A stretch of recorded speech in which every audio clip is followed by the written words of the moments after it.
kami. Ajarkan buat kami semua, hanya kami memandang Engkau Tuhan yang lebih besar. Apapun masalah kami, apapun kondisi situasi saat ini, kami akan tetap berkata, Yesus yang terbesar. Yesus yang terbesar. Yesus. Katakan saya, Yesus terbesar. Yesus biarlah ujian ini Tuhan sebagai kata ungkapan pengagungan kami. Lewat ujian ini, lewat pengakuan kami, lewat ujian ini menjadi deklarasi kami bahwa Engkau Yesus yang lebih besar di dalamku, di dalam kami semua yang hadir di tempat ini. Yes. Yesus benar lagi, Engkau Tuhan yang lebih besar. Dalam setiap masalah,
tidak dengan masalah kami, tidak dengan sakit penyakit kami. Engkau yang lebih besar. Bahkan ego kami patahkan di dalam nama Tuhan Yesus. Biarlah Engkau yang berdaulat dalam kehidupan kami, Engkau yang bertata dalam kehidupan kami. Terima kasih Tuhan. Kami bersyukur buat pagi hari ini. Kami sungguh bersyukur kami berjumpa dengan Engkau. Kami menikmati lawatan-Mu. Kami menikmati ada hadirat-Mu di tempat ini Tuhan. Kami boleh merasakan hati kami penuh dengan sukacita, hati kami penuh dengan damai sejahtera. Kami percaya kami pulang dari tempat ini tidak ada satupun pulang dengan tangan hampa, tidak ada satupun pulang dengan sia-sia, tidak ada satupun pulang datang sama, pulang dengan tetap sama, tetapi pulang dengan membawa berkat-berkat Tuhan. Yang sakit disembuhkan dalam nama Tuhan Yesus. Engkau yang mengalami kesusahan, Tuhan akan memberi kau, Tuhan akan menopang kau dengan sukacita. Apapun menjadi permasalahanmu, tekananmu, Tuhan akan menopang tanganmu, Tuhan akan memegang tanganmu senantiasa. Kau pulang dari tempat ini, kau sudah berbeda. Kau pulang dari tempat ini dengan memiliki tubuh yang sehat. Kau memiliki sukacita, damai sejahtera dari surga. Terima kasih Tuhan, terima kasih. Terlebih lagi kami pulang dari tempat ini, hidup kami senantiasa berkenan di hati Tuhan. Terima kasih Tuhan. Sampaikan pesan-Mu buat pagi hari ini di tempat ini, di jemaat GPDI Alpha Omega Wonosalam Tuhan. Kami rindu mendengarkan suara-Mu. Kami haus mendengarkan suara-Mu. Kami mau dengar pesan-Mu Tuhan, untuk kami boleh berjalan kehidupan kami hari lepas hari, sehingga kami boleh berjalan dalam perkenanan Tuhan. Urapi bibir lidah hamba-Mu Tuhan. Hamba menyampaikan pesan-Mu, taruh firman-Mu dalam bibir lidah hamba. Bukan oleh karena kami, bukan oleh karena saya Tuhan, semuanya oleh anugerah Tuhan. Terima kasih. Kami berdoa dan ucap syukur hanya di dalam satu nama, dalam nama Tuhan Yesus Kristus. Haleluya. Amin. Sebelum duduk, beri tos kiri kanan, katakan Tuhan Yesus lebih besar. Tuhan Yesus lebih besar. Tuhan Yesus lebih besar. Puji Tuhan. Haleluya. Oke, silakan duduk. Shalom. Saya baru dengar cuma 3 orang yang terdengar suaranya di sini. Saya percaya tempat ini akan penuh dengan kemuliaan Tuhan. Akan banyak jiwa-jiwa dimenangkan. Amin. Shalom. Sekali lagi shalom. Beri kemuliaan bagi nama Tuhan. Shalom alaikum Yeshua HaMashiach. Salam damai sejahtera di dalam Yesus Kristus Tuhan kita. Amin. Puji Tuhan. Ini kali perdana ya, dari sekian lama saya sendiri juga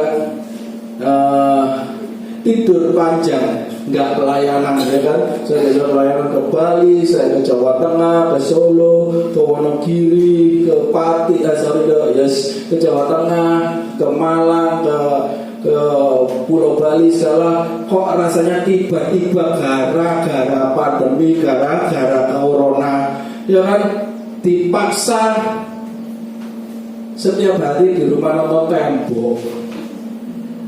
Terus di rumah ketemu istri saya terus, saya sampai bilang lu lagi. Jadi ketemu terus ya kan. Ya, tapi bukan dalam artian kalau nggak ada pandemi saya nggak pernah saya berpisah dengan istri saya, nggak. Kami selalu berdua dengan istri saya, ya kan. Ya itulah saat-saat yang terjadi belakangan ini, bahkan sampai hari ini, entah sampai berapa bulan atau berapa tahun ke depan, kita semua nggak ada yang tahu, ya kan? Kira-kira sekian lama, saya juga sudah berapa lamanya nggak datang ke sini. Ini saudara-saudara, bapak ibu yang ada di tempat ini, kira-kira kangen nggak ya sama saya? Kangen nggak?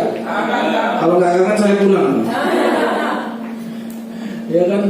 Beberapa ada suara-suara dari luar, mereka bilang ada yang ya katakan mulai berhubungan. ada yang katakan mulailah meramal atau ya menafsirkan sesuatu yang katanya hari-hari ini Tuhan sedang murka pada umatnya.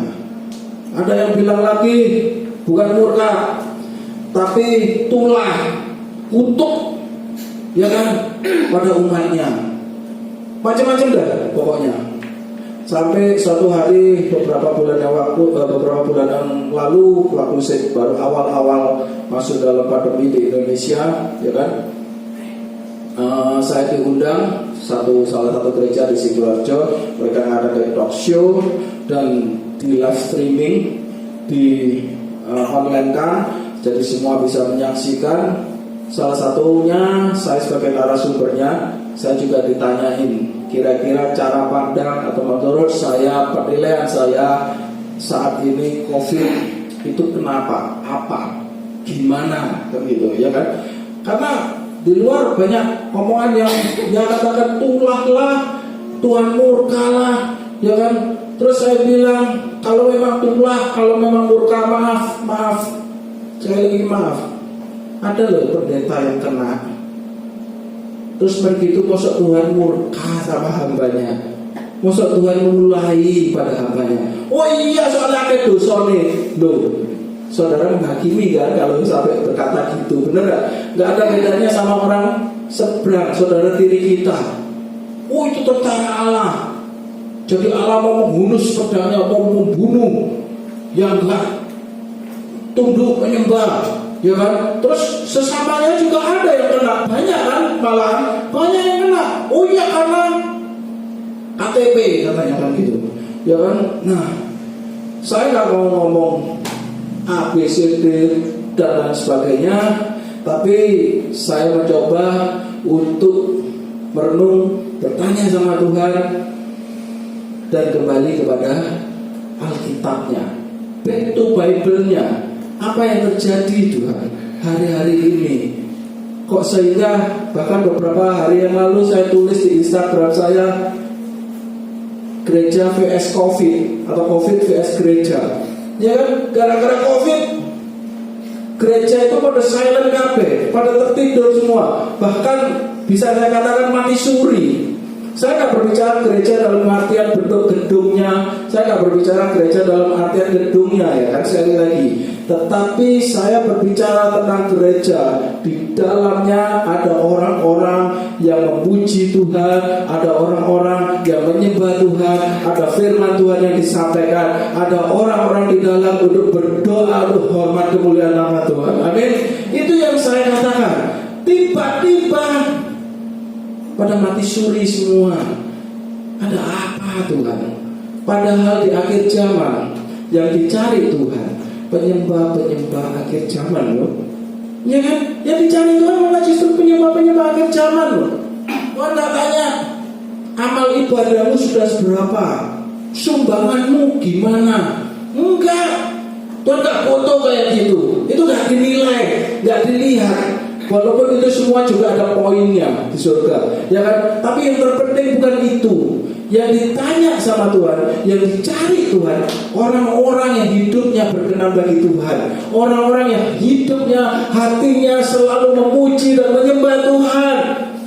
Itu hari-hari di akhir zaman yang dicari Tuhan. Nah, istri saya dari cerita kesaksian, dia ngomong sambil ngoceki bawang, dia memuji Tuhan dan menyembah Tuhan.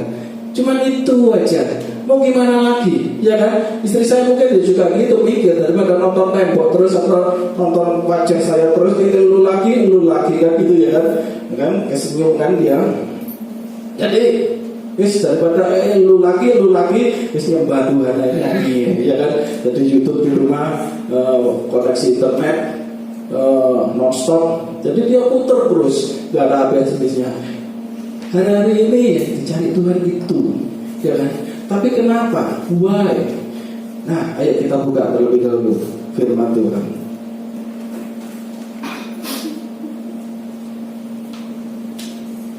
Matius pasal 3 ayat 12.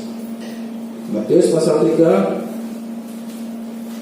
ayat 12. Bisa kita pilih di LCD.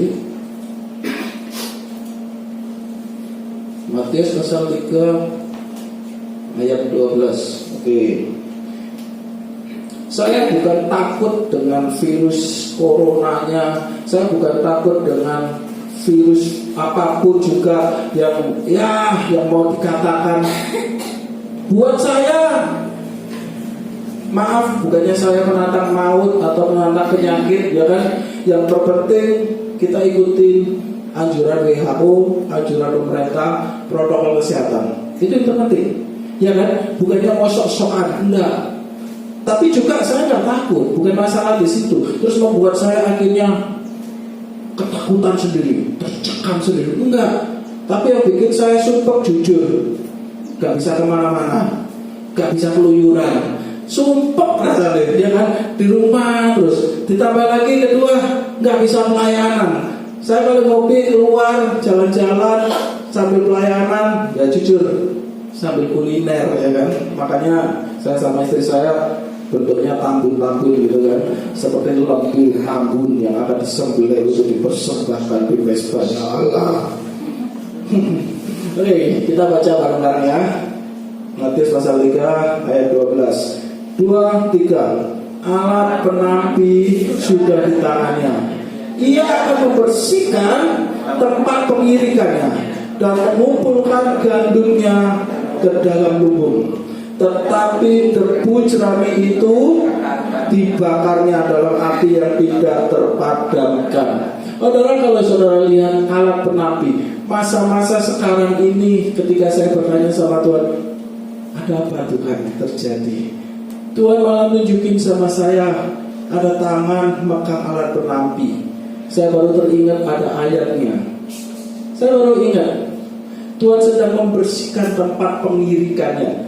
Ada yang tahu tempat pengirikan itu apa? Ada yang tahu? Bisa angkat tangan? Nggak tahu.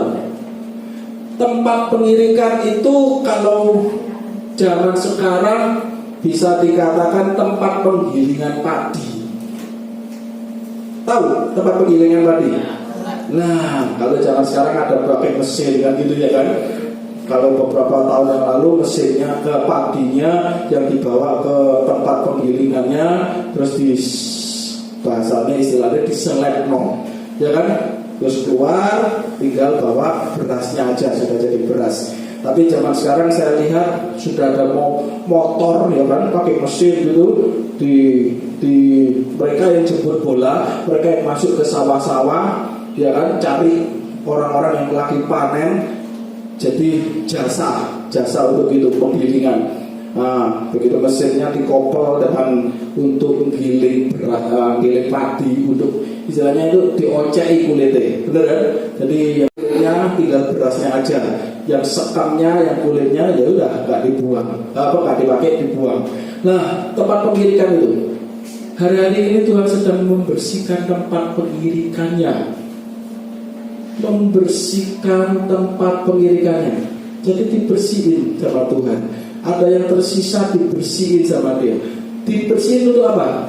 Ayat selanjutnya katakan gini, mengumpulkan gandumnya ke dalam lumbung. Jadi yang tadi yang saya ngomong, yang berasnya butir beras atau yang gandumnya itu dikumpulin jadi satu, dimasukin ke lumbung. Sedangkan yang kulitnya, kulit gandum atau kulit padi, atau kalau bahasa biasa kita tahu sekemnya, itu juga sama, disendirikan, dikumpulin juga, jadi sama-sama dikumpulin, ya kan? Tapi ngumpulnya tempatnya berbeda, satu di lumbung, satunya dikumpulin lalu dibakar.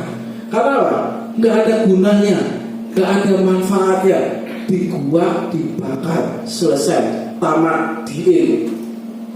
Nah, sebelumnya dia mengumpulin, dibersihkan, dikumpulin, itu ada alat penampi di tangan. Alat penampi, ada yang tahu kira-kira apa alat penampi? Tempe, ya kan? Nah, tempe itu ada di tangan Tuhan. Sekarang lagi ada di tangan Tuhan, di tangan malaikat Tuhan, diutus sama Tuhan. Ketika dikumpulin, dimasukin ke tempe, dinaikkan di layang-layang. Istilahnya itu kalau kepingin ingin supaya istilahnya misahkan antara butir-butir gandumnya sama kulitnya, itu sambil tempenya diterbangin gitu ya kan, supaya naik ke atas terus jatuh lagi ke tempenya. Nah sedangkan yang kulitnya tadi, kulit gandum sekem itu akan kena angin jatuh ke bawah. Sedangkan yang benar-benar butiran yang padat gandum itu tadi jatuh ke tempe lagi, terus berulang-ulang digituin terus sampai di dalam tempe benar-benar cuma butiran gandum doang, nggak ada kulitnya sudah jatuh semua. Nah kalau yang sudah ini kumpulan gandum semua, benar-benar murni gandum semua, dimasukin ke dalam lumbung, dijadikan satu dalam lumbung, yang kulitnya dibiarin di bawah sampai pada masanya semuanya disapu jadi situ, diobong, selesai, tamat. Terang hari-hari ini yang terjadi itu masa-masa Tuhan gimana membersihkan tempat pengirikannya. Tuhan lagi sedang memegang penampinya. Terus maksudnya gimana Pak? Saya katakan kita nggak perlu takut, kita nggak perlu khawatir. Justru saat-saat kayak gini, masa-masa kayak gini, kita harus nangkep kita harus nangkep positifnya, kita harus nangkep apa maunya Tuhan. Buat pagi hari ini saya berharap Bapak Ibu yang ada tempat ini tangkap remahnya Tuhan. Ya, tangkap pesannya Tuhan. Bukan hal-hal sesuatu yang menakutkan, tetapi tangkap remahnya, tangkap pesannya Tuhan. Pesannya Tuhan apa? Gak perlu takut, gak perlu khawatir. Justru kita harus bisa jadi murni gandumnya, benar-benar murni gandum. Kalau kita benar-benar murni gandum akan jatuh di tempe itu tadi dan dikumpulkan di lumbung. Nggak ada yang tahu. Meskipun sekarang mungkin katakanlah, oke lah, nggak masanya pandemi, nggak masanya COVID. Jangan bilang zaman sekarang itu kalau mau mati harus usia tua. Bener? Nggak ada ceritanya. Oh nanti kalau saya sudah tua baru saya mati. Umur saya sekarang masih muda, saya mau happy. Ya kan? Tak kasih tahu, hati-hati. Omongan kayak gitu itu omongannya iblis.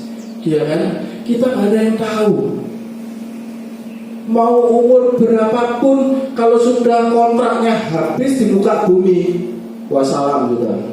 Nah, kumpulnya di gandum-gandum bersama atau sekem kulitnya dibakar. Yang terlebih mengerikan bukan COVID-nya, bukan pandeminya, ya kan? Yang mengerikan kalau hari-hari ini kita gak jadi gandum, kalau hari-hari ini kita gak murni benar-benar berisi padat isinya gandum, kita jadi gandum. Gimana supaya kita jadi gandum? Ini firman Tuhan. Baca, renungkan setiap hari, lakukan dalam kehidupan kita, masuki dalam kehidupan kita. Amin. Firman Tuhan ini setiap hari harus kita baca, renungkan, dingertiin. Baca firman Tuhan jangan kayak baca koran. Selesai. Apalagi bacanya cuma satu ayat, selesai. Enggak. Kalau bisa satu hari, apalagi kalau kita banyak waktu kosong, 3 pasal loh, bukan ayat, 3 pasal, ya kan? Syukur-syukur 5 pasal, lebih bagus lagi. Beberapa waktu yang lalu, beberapa bulan sebelum COVID, ada yang teman saya, nggak teman kenal dekat sih nggak, WA saya malam tuh jam 10, bro, bisa saya ganggu? Saya buka WA saya, oh ya, kenapa bro? Gak apa-apa, saya belum tidur. Oh belum tidur ya? Terus dia ngomong, gak tahu ya, sekarang saya mengalami kecemasan, saya mengalami rasanya takut, gimana? Ada sesuatu yang saya takutin. Terus saya tanya, namanya lu takut apa? Apa yang kamu takutin? Gak tahu, tiba-tiba aja hati saya Deredek, takut gitu, katanya dia gitu. Terus saya tahu dia orang Katolik ya. Saya bilang sama dia, lu sudah doa? Sudah bro. Ya saya ngerti mereka kalau doa ya beda lah sama kita ya kan. Kita benar-benar harus intim dengan Tuhan, harus klik dengan Tuhan, harus bisa ketemu dengan Papa kita ya kan. Bukan cuma karena rutinitas gitu aja, sekedar pokoknya ewes-ewes gitu, enggak boleh ya kan. Terus begitu sudah bro, tapi saya masih mengalami ketakutan. Tiba-tiba Tuhan kasih saya hikmat, saya sampaikan sama dia. Langsung saya tunjuk dia dan bilang gini, lu gak pernah baca firman nih? Ya itu bro. Ya gak pernah katanya. Ya sudah, gak salah. Hatimu kosong, jiwamu kosong. Saya lihat di mata saya, penglihatan saya, kamu gelap, kosong banget, hampa. Terus gimana bro? Gampang, simple, sederhana. Saya bilang, baca firman Tuhan setiap hari, renungkan. Terus saya harus mulai dari mana? Dia tanya sama saya. Saya bilang, oke, karena kamu hari-hari ini lagi mengalami ketakutan, depresi, kamu baca Mazmur. Saya kasih tugas, saya kasih PR. Pagi kamu baca 3 pasal Mazmur. Pasal bukan ayat, saya bilang gitu. Terus malam sebelum tidur kamu baca lagi 3 pasal lagi Amsal, saya bilang gitu. Jadi Mazmur, Amsal, Mazmur, Amsal, sampai selesai Mazmur sama Amsal. Kamu habisin. Terus kalau sudah selesai bro, saya tahu kalau orang kalau gak biasa baca Alkitab pasti ngantuk, bener gak? Jangankan baca Alkitab, dengerin khotbah saya ngantuk. Ada amin saudara?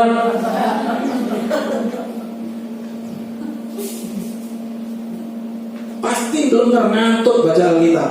Tapi saya ngerti, saya bilang, kamu baca dari Injil mulai Matius sampai selesai. Pagi 3 pasal, sore 3 pasal. Pagi 3 pasal, sore 3 pasal. Habisin Injil dari Matius sampai Wahyu. Kalau sudah selesai bro, lah kamu kalau sudah selesai dari Injil Matius sampai Wahyu perjanjian baru, kamu akan terbiasa baca Alkitab. Pokoknya kamu lakukan rutin pesanku. Nah, kamu baru baca perjanjian lama dari Kejadian sampai selesai sampai Maleakhi, nggak bakal bener bacanya, ya kan? Nggak bakal bener. Itu lakukan. Beberapa waktu kemudian, beberapa bulan, saya baca di statusnya di Facebook, nggak ada hitungan bulan kalau nggak salah. Beberapa minggu gitu saya baca, sudah beda statusnya. Hati saya tiba-tiba, saya baca Alkitab setiap hari, saya penuh dengan damai, katanya gitu. Nah, itu kuncinya. Kalau kita baca firman Tuhan setiap hari, merenungkan sampai kita ngerti. Kalau saudara nggak ngerti, datang kepada ibu gembala saudara di tempat sini, tanya, belajar. Ini maksudnya apa? Pendalaman Alkitab, tanya. Apa maksudnya? Jadi kita harus ngerti dengan apa yang ditulis sama Tuhan. Alkitab kita ini pesannya Tuhan, surat cintanya Tuhan. Kita harus ngerti. Nah, kalau kita sudah ngerti, kita memahami, saya percaya kita menjadi butiran-butiran gandum yang padat, bergizi, murni gandum. Amin. Apapun yang terjadi, nggak perlu takut pada kematian. Tadi seperti Oma bilang, katakan, saya udah nggak punya apa-apa. Ya memang benar, jangankan Oma, ya kan? Kita semua kalau mau menganggap diri kita, saya nggak punya apa-apa, tapi saya cuma punya Tuhan Yesus. Saya punya firman itu ada dalam kehidupan saya. Itu yang memberi kekuatan sama saya. Itu yang selalu menuntut kehidupan saya. Berjalan hari lepas hari, langkah demi langkah, oleh karena firman yang menerangi kehidupan saya. Cuma itu yang saya punya. Mau apa lagi? Ya kan? Jadi sehingga kalau hidup kita padat, isinya firman, nggak ada yang perlu kita takuti. Mau hari ini kita dipanggil Tuhan, mau hari ini kontrak kita selesai, ya nggak apa-apa. Saya sudah pesan sama istri saya, kalau saya dipanggil Tuhan, kalau kontrak saya selesai, nggak perlu nangis ya. Loh, bojone dipanggil Tuhan kok gak oleh nangis. Iya, kontraknya wis selesai, rumahku sudah jadi. Ya kan, saya siap, berarti saya sudah masuk lumbung. Amin. Gak perlu ada yang ditakutin. Apalagi bagi orang percaya. Percaya sama Tuhan Yesus, percaya, tapi takut mati. Percaya sama Tuhan Yesus, takut setan. Innalillahi wa inna ilaihi raji'un. Ya kan, anak Tuhan tidak boleh kayak gitu. Sebelumnya kita baca ayat yang pertama, Matius pasal 3. Kita mundur. Saya berbicara alat penampi, kita berbicara tempat pengirikannya, kita mundur ke belakang. Apa yang harus kita lakukan? Rekomnya di sini tulis Yohanes Pembaptis. Ayat pertama, pada waktu itu tampillah Yohanes Pembaptis di padang gurun Yudea dan memberitakan. Yohanes Pembaptis bilang ini, bertobatlah sebab kerajaan surga sudah dekat. Saudara, saya kasih tahu ayat ini ditulis bukan khusus pada waktu zamannya Yohanes Pembaptis hidup, ada di padang gurun dia berseru-seru kayak gitu. Itu khusus cuma waktu itu, Pak. Zaman sekarang udah enggak. Itu enggak berlaku, bukan. Malah justru tak kasih tahu. Akhir zaman ini ayat harus kita pegang benar-benar. Ya kan? Bertobatlah sebab kerajaan surga sudah dekat. Berbicara kerajaan surga sudah dekat, kita nggak pernah tahu kapan waktunya kontrak kita habis. Pak, maaf, udah usia berapa, Pak? Berapa? Umur. Ya, 70. Sudah tahu, Pak, kira-kira kontraknya sampai kapan? Nggak ada yang tahu. Yang paling muda di sini, kalau ada ini bingung mungkin anak remaja. Ya itu baby, nggak ngerti apa anak remaja. Nah itu umur berapa? Usia berapa? 17. Seimut-imut ya, sama kayak saya. Kaca titik nggak aku? Tahu kira-kira kontraknya sampai kapan? Nggak ada yang tahu. Tapi yang terpenting adalah bukan harus kita pulang itu dengan mengalami jadi kulit, jadi sekem, tapi benar-benar jadi gandum. Firman Tuhan bilang kerajaan Allah sudah dekat, waktunya sudah tiba.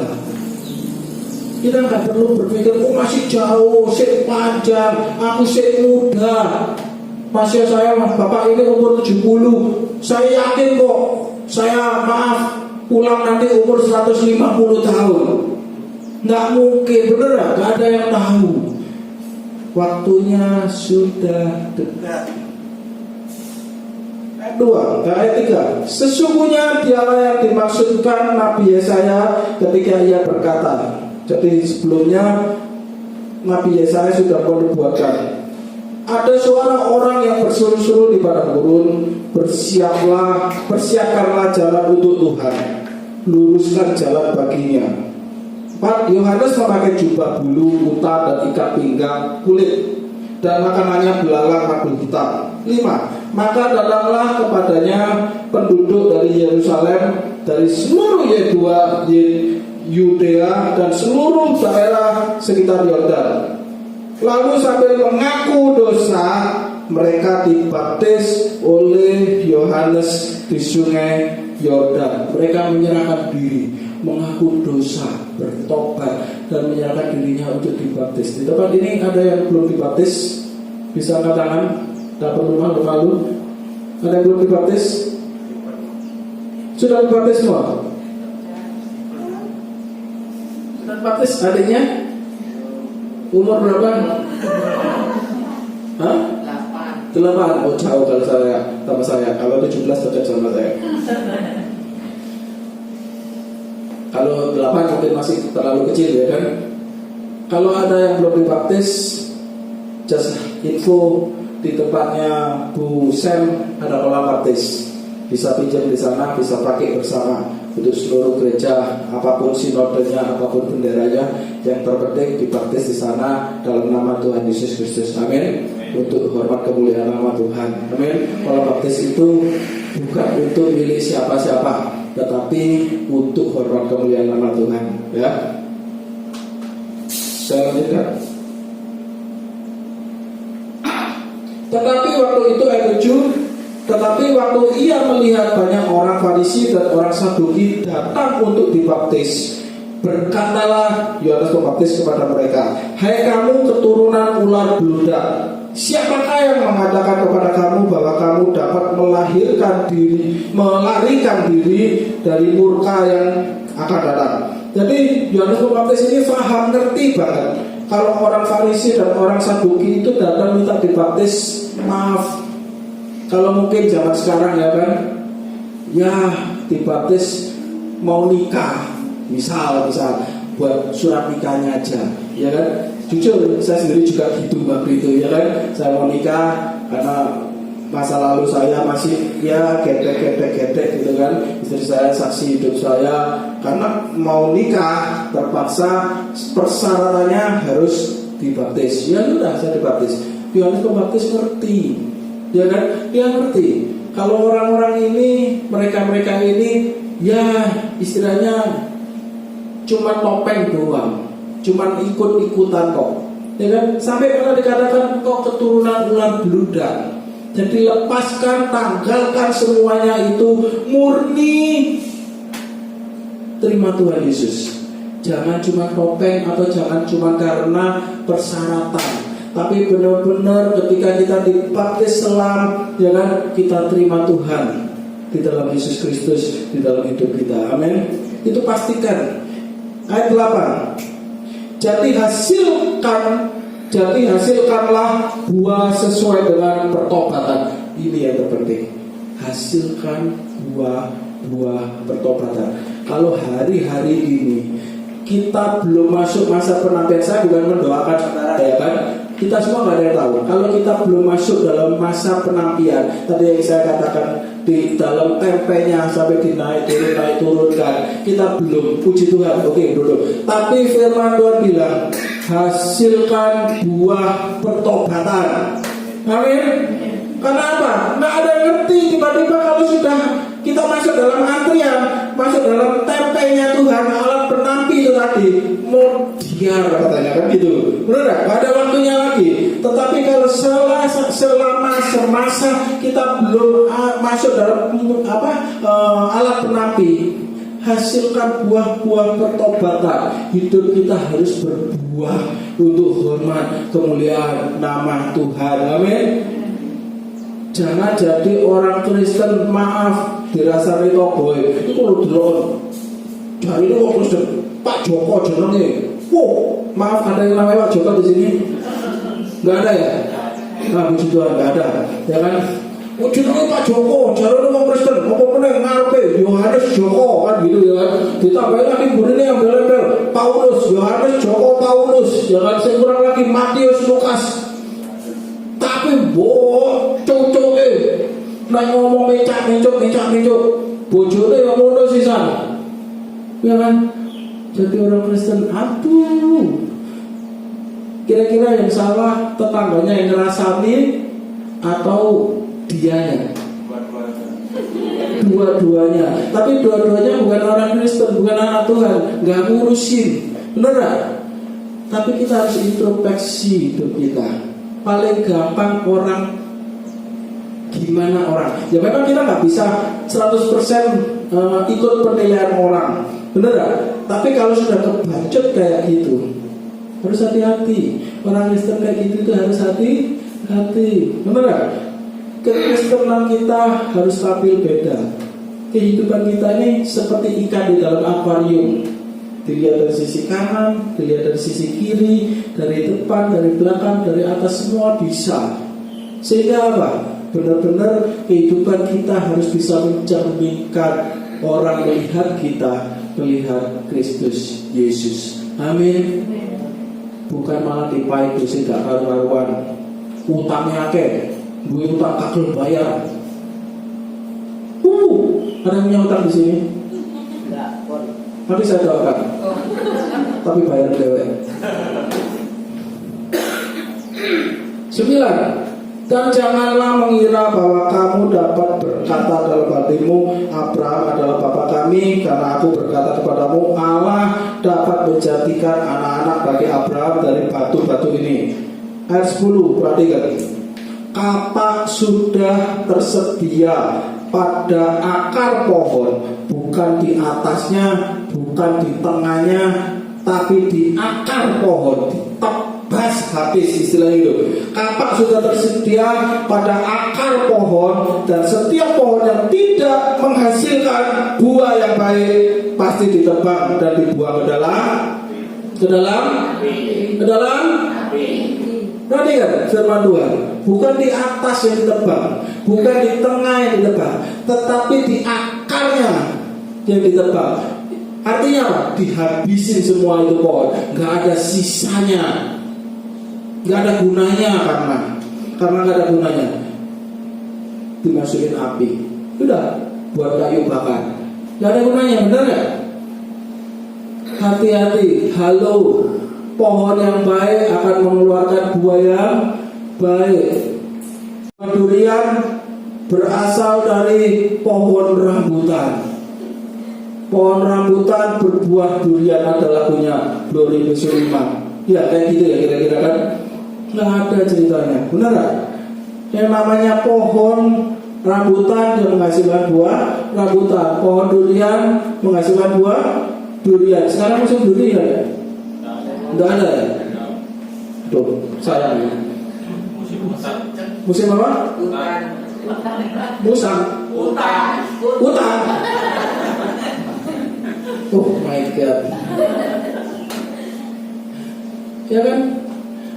Pohon yang benar, pohon yang baik, itu pasti terlihat dari buahnya yang dihasilkan. Firman Tuhan ngomong sendiri, bukan saya.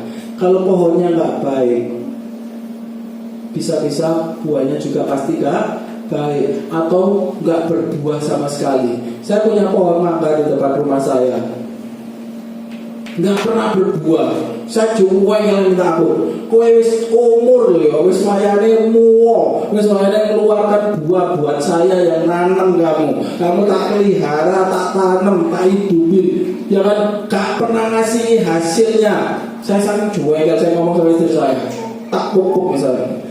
Tahun depan kamu kalau gak berbuah tak tebang. Tahun depan keluar buahnya. Sampai beberapa tahun keluar buahnya. Terus begitu saya lupa. Pokoknya setiap berbuah ya udah dipanen sama istri saya kayak gitu, diambilin orang di pinggir jalan, ya udah saya biarin aja. Saya nggak tahu sampai berapa tahun. Tiba-tiba nggak mau berbuah lagi, jengkok dia. Saya baru sadar, wah ini nggak tahu mual lagi ya. Kata istri saya, iya gak pernah ada buahnya. Iya, kembang-kembangnya juga gak keluar. Dia kan, yes, tak popok lagi. Kamu kalau tahun depan, ya kan, saya ngomong sama pohonnya, gak berbuah lagi, tak tegur sungguhan kamu. Tak tunggu tahun depan, gak berbuah kali ini. Tak tegur sekarang, gak ada pohonnya udah. Sama kehidupan kita kayak gitu. Hari ini kalau kita dengar firman Tuhan, halo, hati-hati, ini pesan Tuhan, tangkap remanya. Amin. Kalau kita nggak berbuah buat kerajaan surga, kalau hidup kita nggak ada manfaatnya untuk hormat kemuliaan nama Tuhan, hati-hati. Coba dikasih tahu kiri kanan saudara, hati-hati. Ngomongnya beda, hati-hati aja ya. Jangan bilang hati-hati godek mulu ya. 11.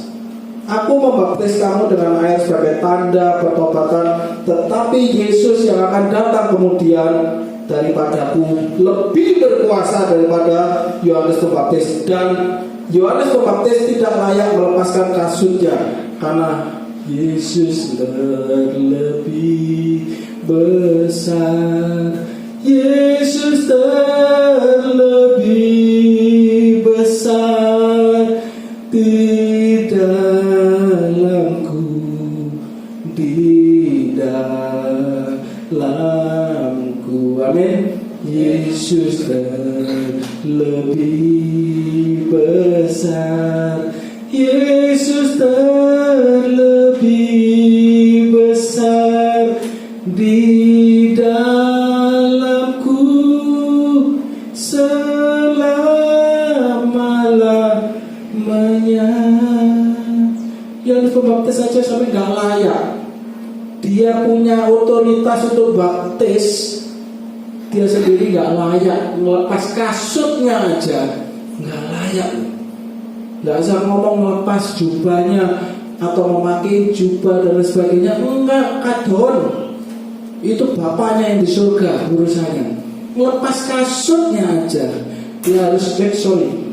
Yang Pembaptis kalau melepas, ya kan semua kan pasti ya, kalau mau melepas sandal atau sepatunya orang lain, mau nggak mau kan kita harus tunduk, merunduk, bener nggak? Nggak mungkin melepasnya sambil berdiri.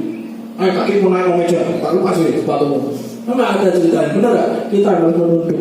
Itu loh, ya itu Pembaptis nggak layak kayak gitu. Bayangin, ya kan? Karena Yesus lebih besar. Firman Tuhan bilang, katakan, aku tidak layak melepaskan kasutnya. Ia akan membaptis kamu.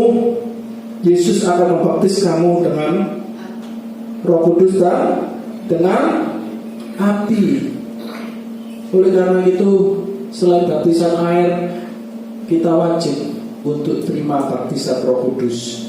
Terima wajib, kita dipenuhi dengan Roh Kudus. Amin. Ketika hidup kita dipenuhi dengan Roh Kudus. Roh Kudus itu yang menuntun kehidupan kami. Roh Kudus itu yang akan ngasih tahu kalau ada jalan buntu, ada jalan salah jalan dan lain sebagainya. Jadi gak salah kaprah. Benar? Amin. Orang seberang aja, orang yang belum percaya Tuhan. Sorry, ini saya kasih contoh. Masuk Indomaret gitu, gak ada orang ya. CCTV-nya, oh gak ada. Aman. Mbaknya ribut sendiri di kasir.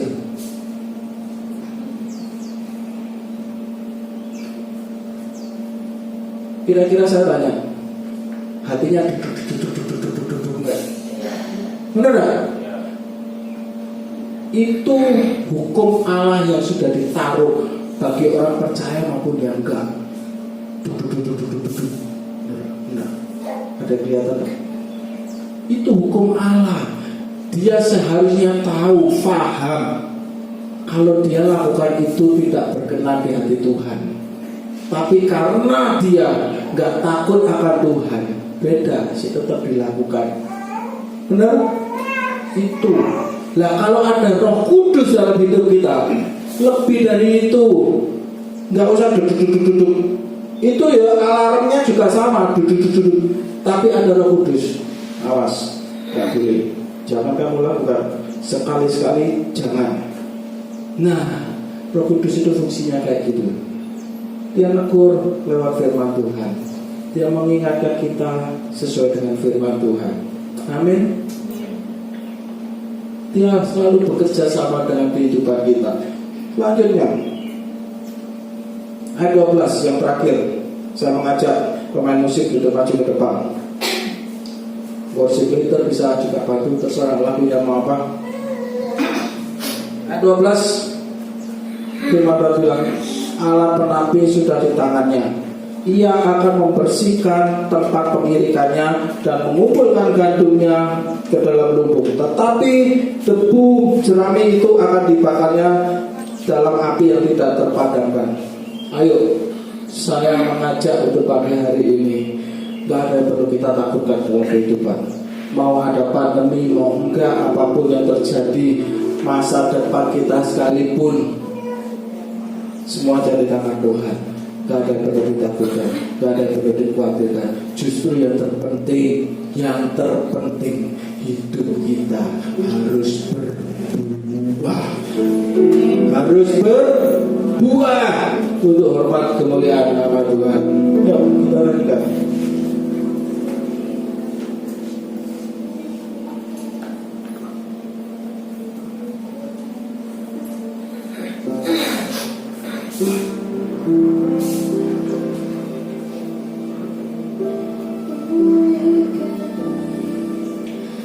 Pulihkan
Engkau masih mencintai kami semua Tuhan.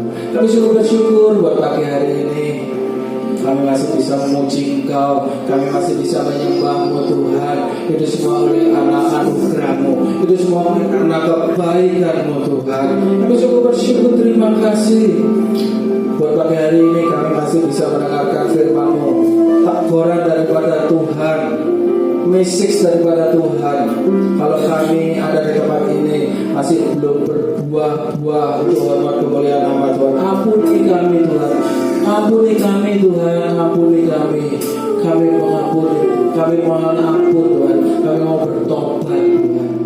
Kami akan menanggalkan kebiasaan-kebiasaan buruk kami. Kami akan menanggalkan kebiasaan jelek kami. Kami akan meninggalkan kesalahan-kesalahan dosa-dosa kami yang tidak berkenan kepadamu Tuhan. Dan mulai saat ini kami sadar kami harus menjadi pohon yang baik, pohon yang benar, sehingga pohon yang baik, pohon yang benar berbuah-buah lebat, berbuah-buah untuk hormat kemuliaan nama Tuhan, menghasilkan buah-buah pertobatan. Bukan cuma sekedar kami menjadi Kristen yang KTP, bukan cuma sekedar kami menjadi orang Kristen yang biasa-biasa, tetapi kami menjadi orang-orang yang luar biasa, orang-orang yang diberkati Tuhan, orang-orang yang dalam perlindungan Tuhan, orang-orang yang dalam penyertaan-Mu Tuhan. Kami bersama mengucap syukur, terima kasih. Kami semua yang hadir di tempat ini, masa-masa pandemi ini, semuanya aman dalam perlindungan Tuhan. Kami tolak di dalam nama Tuhan Yesus, tidak ada virus corona dalam setiap kami yang ada di tempat ini, maupun juga keluarga kami, siapapun yang tidak hadir di tempat ini, jemaat kami, semuanya kami tolak. Kami katakan di dalam nama Tuhan Yesus, tidak ada virus corona, tidak ada yang terjangkit positif. Bila ada, kami katakan di dalam nama Tuhan Yesus, kami menerima kesembuhan, kami menerima kesembuhan, kami hidup sehat, kami hidup sehat di dalam nama Tuhan Yesus Kristus. Bukan cuma virus corona, sakit penyakit apapun juga kami tolak dalam tubuh kami di dalam nama Tuhan Yesus. Kematian dalam usia muda kami tolak di dalam nama Tuhan Yesus. Kematian yang konyol kami tolak di dalam nama Tuhan Yesus Kristus. Hidup kami seperti firman Tuhan katakan, umur panjang ada di tangan kanan kami, kejayaan, kehormatan, kemuliaan ada di tangan kiri kami. Itu kami pegang Tuhan.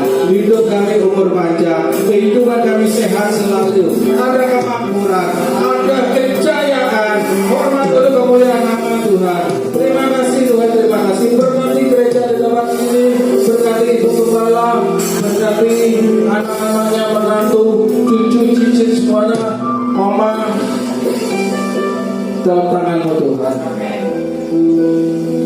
Para pengerja, pemain musik, singer, siapapun juga Tuhan yang terlibat, termasuk jemaat di tempat ini, semuanya di dalam cengkraman tangan Tuhan, di dalam kendali Tuhan.